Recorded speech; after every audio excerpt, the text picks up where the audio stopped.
Salam, selamat malam Bapak Ibu. Ya, pada malam hari ini saya mau bersaksi bahwa untuk keluarga kami sampai saat ini, puji Tuhan sehat semua. Hanya kendala saya dalam pekerjaan, terus cobaan yang saya hadapi juga. Yang pertama cobaan di lapangan itu atau di luar sana selain dari kita orang Kristen itu. Kemarin itu saya alami di Jombang itu. Di Jombang ada yang panggil saya Oten. Nama saya Arnold bukan Oten. Bingung saya itu mau jawab. Kok ada ya? Kita orang Kristen kalau ketemu yang fanatik itu kok dipanggil Oten. Saya bilang nama saya Arnold bukan Oten. Dan saya asal dari NTT. Cuman apa ya, kemarin saya ketemu itu Om Jerry dari orang Kediri atau Pare itu persis Pak Kiai Om Jerry. Itu dia mau tanya jawab itu kayak tentang Tuhan Yesus kepada saya itu. Cuman saya tidak ada persiapan, terus saya hadapi cuman begini, kalau Tuhan Yesus kami itu adalah kepercayaan saya itu kebenaran. Maha kuasa, maha pencipta, saya jawab begitu. Akhirnya ada telepon masuk. Orang itu tinggali saya tanpa bilang, oke saya tinggali pergi atau kemana, hilang begitu aja Om Jerry. Ya itu kesaksian dari saya yang saya alami di jalan atau di lapangan. Seperti itu saudara-saudaraku semua. Semoga kesaksian saya jadi berkat buat yang tanya kepada saya itu. Tuhan Yesus berkati. Mungkin ada lagi Bapak Ibu mau tanya bukan kesaksian juga boleh. Seperti kemarin kan ada pertanyaan itu bagus. Jadi lebih mengena langsung. Ada yang ingin bertanya angkat tangan atau kasih kode mata boleh ke saya. Ada Bapak Ibu yang lain? Ya kalau tidak ada, saya ingin jawab sebentar. Ini Pak Arnold ini bagus sekali. Sebenarnya ada yang saya ingin bicarakan tetapi lupa. Tetapi untung diingetin Pak Arnold. Jadi begini Bapak Ibu, hati-hati ketika di luar sana Bapak Ibu menghadapi orang-orang yang seperti Pak Arnold temui. Karena misalnya contoh, nanti mereka akan kasih pertanyaan-pertanyaan yang menyulitkan, tiba-tiba dijebak dan segala macam. Sehingga kita tidak bisa menjawab. Ingat, segala sesuatu yang kita, perhatikan di sini, jangan perhatikan anak-anak. Segala sesuatu yang kita tidak bisa jawab untuk, misalnya ada pertanyaan datang, kita tidak bisa jawab hari itu, bukan berarti iman kita salah. Ingat, sekali lagi, ketika kita tidak bisa menjawab suatu pertanyaan tentang keimanan Kristen, bukan berarti iman Kristen itu salah. Tetapi ada yang kurang. Apa yang kurang? Kita yang kurang pengetahuan. Ingat ya, kita kurang pengetahuan. Jadi secara bijaknya bagaimana? Secara bijaknya cari amannya begini. Maaf Pak, saya kurang mengerti. Saya memang orang Kristen tapi saya tidak terlalu mengerti banyak. Tetapi saya tidak mau kehilangan iman saya karena sesuatu hal yang menjebak. Lebih baik Bapak, saya teleponkan, Bapak pendeta saya 24 jam bisa untuk orang-orang begini, jebak-jebak begini. Telepon saya, jangan ragu-ragu karena pernah saya lihat bahkan ini di podcast secara langsung live, sampai dia, ayo kalau gitu Anda kalau pindah itu baca apa? Baca syahadat. Langsung di tempat, karena dia nggak bisa jawab. Itu nggak apple to apple. Sama aja kalau saya ketemu agama lain di pinggiran jalan yang doanya bolong-bolong, baca kitabnya juga nggak pernah, saya tanyain, pasti juga nggak bisa. Iya kan? Karena apa? Kurang pengetahuan. Tetapi marilah, misalnya Bapak Ibu nanti ketemu, lebih baik kalau memang tidak bisa menjawab, bukan berarti iman Kristen itu salah. Tetapi kitanya yang kurang pengetahuan. Atau Bapak Ibu, tadi kan pertama hubungi saya. Atau yang kedua, tunggu dulu Pak, jawaban Bapak atau jawaban Ibu, saya catat, nanti saya akan jawab di kemudian hari. saya harus cari tahu dulu. Nanti baru saya jawab. Itu bijaksana nggak? Bijaksana. Nanti saya kasih tahu jawabannya, Bapak Ibu tinggal jawab sama orang tersebut. Nah itu baru enak, begitu. Karena hati-hati ketika nanti, oh kan Tuhan kamu ada 3 kan? Coba Allah Bapa, Anak, Roh Kudus. Tuh kan Alkitab kamu dipalsukan kan? Yang begini-begini mah kacang goreng semua. Kalau saya, aduh ini nggak benar. Kalau Bapak Ibu yang siapa di sini yang kemarin hadir waktu hari Minggu kemarin, firman Tuhan saya, ternyata kita bisa lihat, ternyata apa yang dituduhkan kepada iman Kristen bahwa Yesus itu tidak mati tetapi diserupakan, ternyata itu adalah mirip seperti ajaran bidat-bidat Kristen. Iya kan, Basiledes, itu dia namanya. Iya, itu kalau nggak salah namanya. Yang Yesus tidak mati tapi diserupakan. Nah itu mirip-mirip. Ada lagi, Yesus, saya baru tadi dapat pelajaran bagus dari rekan saya. Yesus itu menciptakan burung, kemudian burungnya bisa terbang. Ternyata itu ada di Injil Thomas, bidat juga. Bidat itu tahun abad pertama. Terus ada lagi, Yesus bisa berbicara waktu masih umur berapa hari? 4 hari apa 5 hari gitu ya. Ternyata itu muncul di Injil Thomas juga. Ayo. Yang itu semua, ingat ya, Injil-Injil Gnostik atau yang bukan Injil atau Injil palsu, itu tadi saya dapat pelajaran ada kurang lebih 40 kitab yang sebenarnya itu kitab bukan Injil. Ada berapa Bapak Ibu? 40. Banyak nggak tuh? Banyak. Baru kemudian setelah itu habis, 6 abad kemudian atau 600-700 tahun kemudian baru muncullah agama yang kita kenal sekarang dengan agama Muslim. Yang itu kalau kita perhatikan ada berapa poin-poinnya yang tidak ada di Alkitab tetapi ada di ajaran bidat-bidat ini. Tetapi saya nggak mau ngomong bahwa mereka itu bidat, saya nggak mau ngomong. Tetapi kita bisa perhatikan ada banyak kecocokan antara yang dianggap orang Kristen itu bidat di tahun 100 sampai tahun 300. Itu makanya diadakanlah konsili, pertemuan bahwa ini bidat, ini bidat, ini bidat. Dan tidak bisa, Yesus Kristus adalah Tuhan dan Juru Selamat, itu dipatok. Tapi mereka salah mengerti. Salah satunya itu, siapa sih namanya? Saya lupa. Ada yang berkata, Yesus baru diakui Tuhan dan Juru Selamat tahun 325 di konsili Nikea. Wah ngawur. Itu enggak seperti itu. Itu menegaskan kepada ajaran-ajaran bidat itu ditentang dan merumuskan ini patokannya. Dan tidak ada Injil lain selain Alkitab yang kita sekarang. Dan waktu itu belum ada Katolik, belum ada Protestan. Masih namanya Kristen. Itu dia. Ingat ya Bapak Ibu. Ya, jadi jawabannya itu, semoga ini memberkati Bapak Ibu. Ingat, jangan terjebak dengan pertanyaan-pertanyaan. Sebenarnya pertanyaannya itu akan menjebak Bapak Ibu sendiri dan tanpa sadar Bapak Ibu jatuh ke jurang dan Bapak Ibu sudah langsung ditodong begitu. Apalagi misalnya ditodong live siaran ini diundang. Itu kita bilang mohon maaf salah orang Bapak. Lebih baik Bapak undangnya yang selevel dengan Bapak gitu. Kan nggak elok. Masa anak kecil lawan orang besar?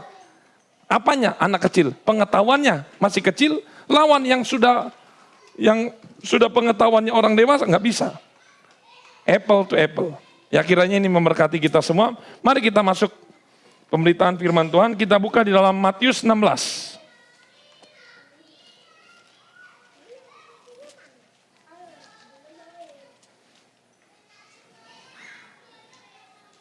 Semakin hari semakin saya belajar firman Tuhan, saya semakin kagum akan Alkitab yang ada ini. Bahwa Alkitab memang benar-benar dahsyat, amazing. Ini luar biasa. Karena Alkitab yang kita punya itu punya salinan ribuan. Dan semuanya sama. ribuan jumlahnya. Wih, nggak kehitung, banyak banget. Ya, makanya bingung kenapa yang ribuan ini ditemukannya berapa ratus tahun juga ada salinannya berapa. Kenapa dibilang palsu? Dibilang palsu tapi mereka tidak pernah menunjukkan yang Injil aslinya. Ya kan? Kalau ada palsu berarti ada asli. Aslinya mana? Aslinya nggak pernah ketemu. Ya itu. Ya. Matius 16. Matius 16. Matius 18 ya, Matius 18.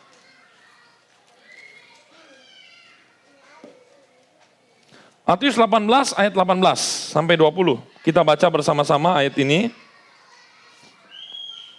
Matius 18 ayat 18. Anak-anak yang di luar masuk aja dan duduk tertib.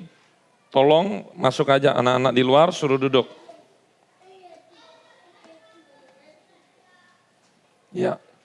Kita baca bersama-sama Matius 18 ayat 18. 1, 2, 3.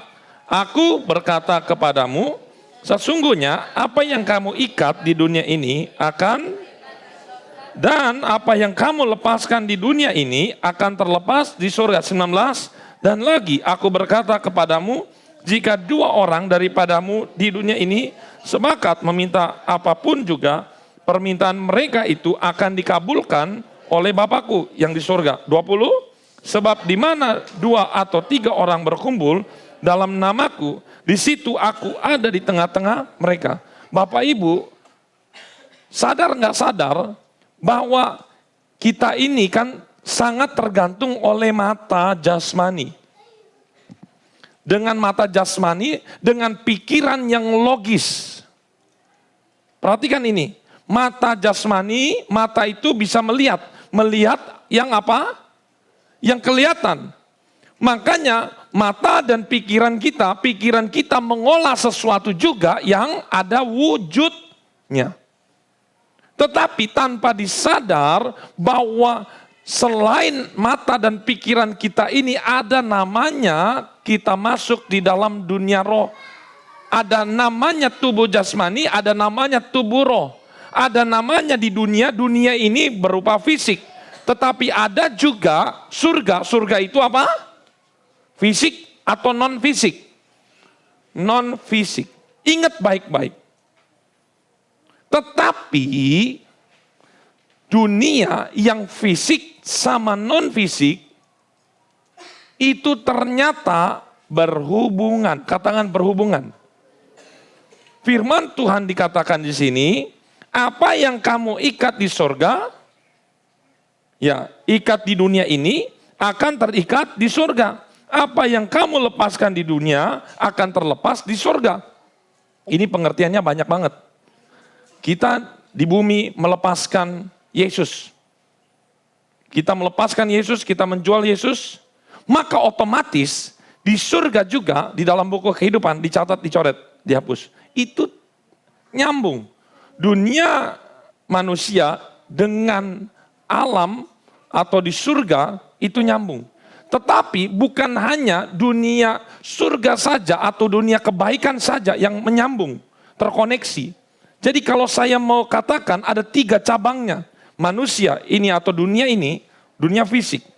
Tetapi cabang yang pertama, dunia kebaikan ini, apa? Dunia roh kebaikan ini ada surga. Tetapi satu lagi, ada dunia roh, inilah yang kebaikan, satunya kejahatan, yaitu dunia ini. Setan-setan di udara, penguasa-penguasa. Siapa yang mau mengakui Yesus Tuhan, Allah, Bapa, Roh Kudus, itu nggak kelihatan. Ketika kita percaya itu, maka kita juga harus sama percayanya bahwa ada juga setan. Siapa di sini percaya ada setan? Ada nggak setan? Nggak ada. Ada apa nggak ada? Setan memang Tuhan tidak pernah menciptakan setan.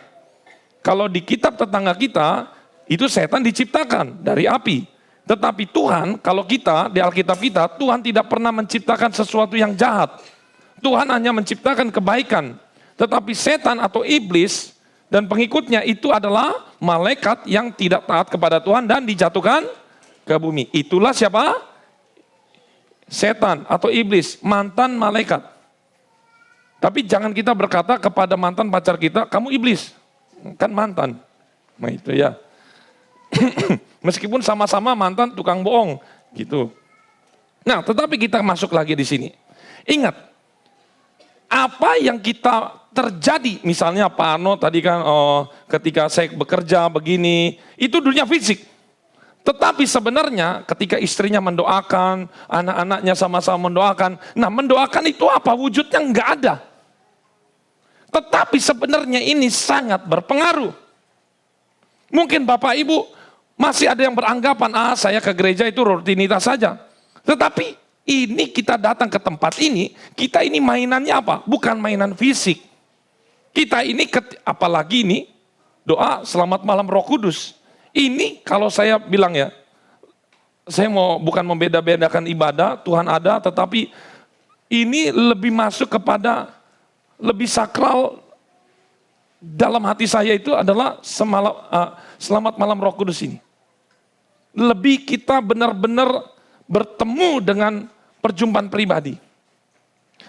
Di dalam selamat malam Roh Kudus ini, kita menyelesaikan banyak-banyak persoalan hidup. Di dalam selamat malam Roh Kudus ini kita banyak sebenarnya mengalami peperangan-peperangan rohani. Sadar nggak sadar? Mungkin hari ibadah lain juga penting. Tetapi ketika kita selamat malam Roh Kudus ini ada sesuatu yang plusnya.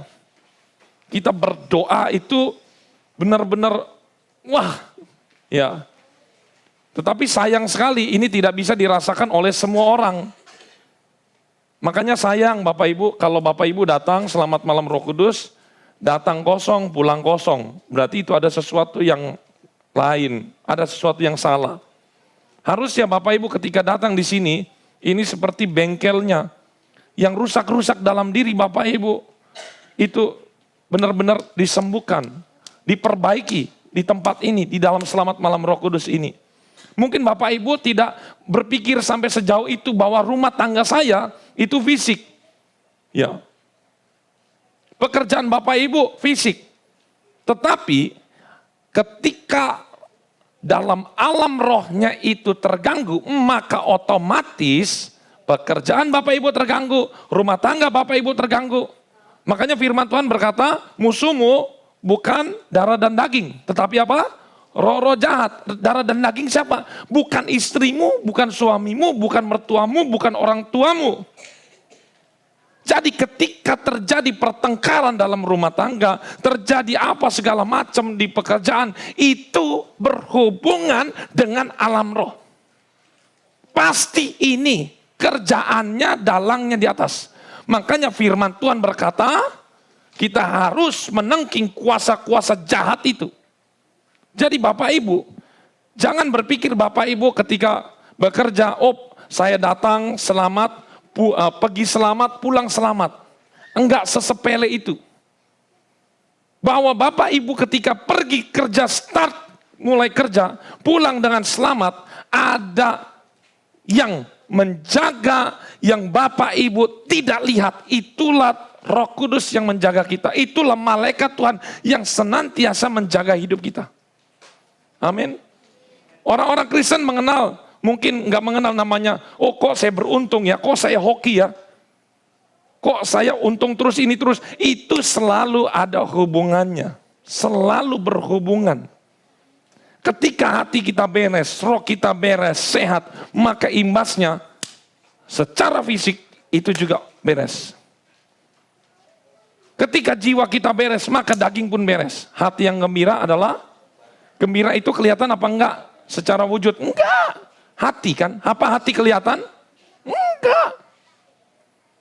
Oleh karena itu Bapak Ibu, kalau Bapak Ibu ada masalah di dalam keluarga, atau ada masalah dalam pekerjaan, atau ada masalah dengan diri Bapak Ibu. Mungkin diri Bapak Ibu penuh kepahitan, penuh dendam.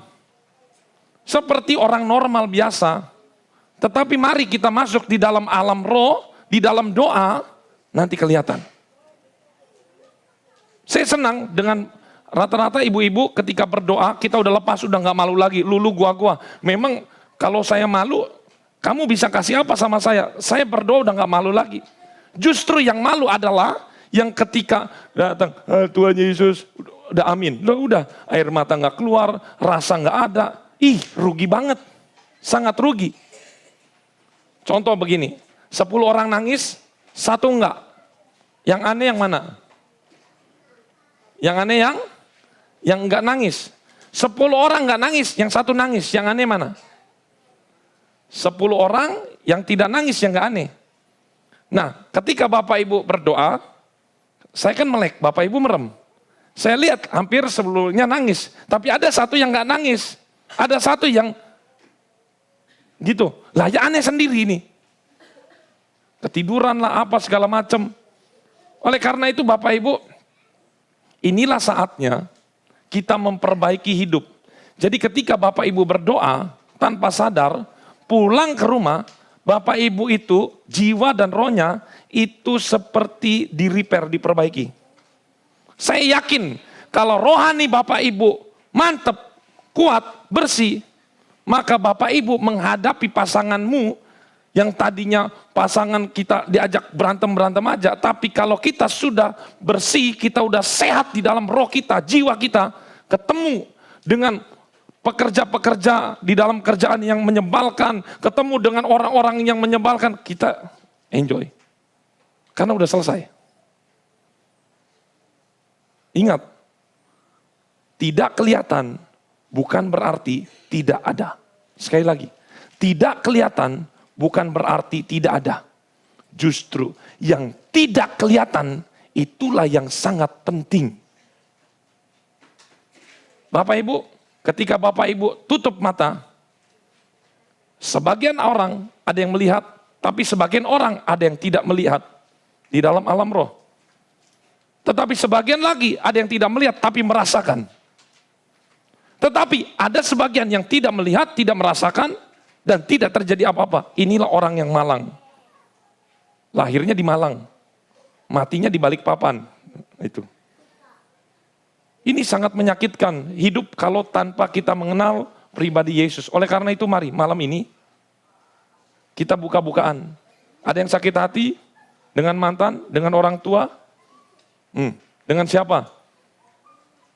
Dengan orang tua, dengan mertua, dengan pasangan hidup, dengan bos, segala macam.